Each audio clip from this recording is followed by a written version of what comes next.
You ever have one of those now I know moments, like, oh, now I know that summers in Texas really are hot, or now I know that one of my kids is allergic to bee stings, or now I know why that thing I purchased was so inexpensive. Like you knew something now that you wish you would have known prior to some stage of life. We often learn information along the way or later on that we wish we would have known earlier.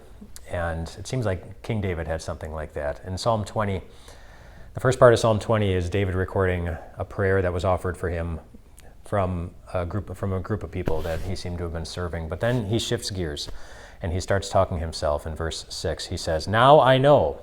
And what is it that David now knows that he wished he would have known earlier? He said, "Now I know that the Lord comes through for you. Now I know." And why he knew that then, like what happened in his life that showed him that the Lord saved him, what he saved him from, that's how David says it.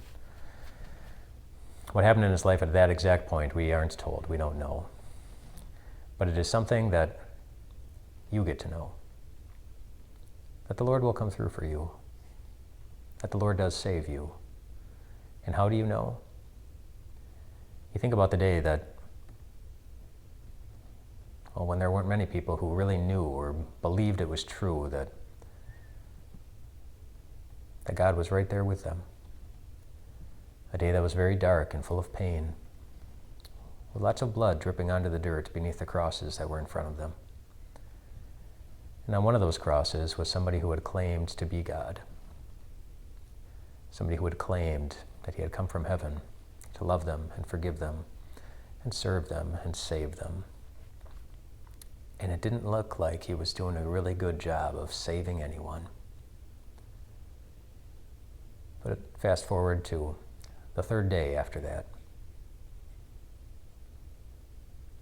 And anybody who saw the empty tomb, and many who did, they said, "Oh, now I know. Now I know he really could do something that no one else could. Now I know he was a man and a God of his word. Now I know." And now you can know that your God will save you too. And from what?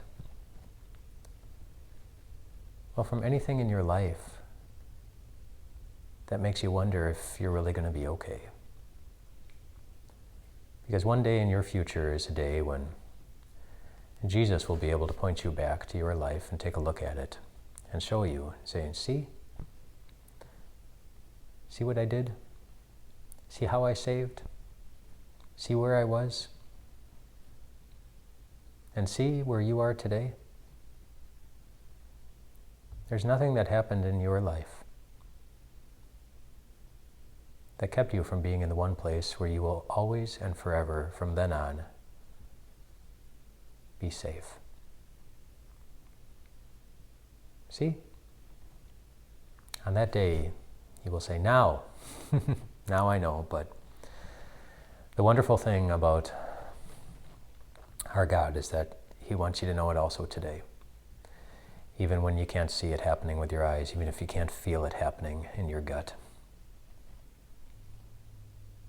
you can still know. You're going to be okay. You are. You're going to be okay. Rest well tonight, my friends.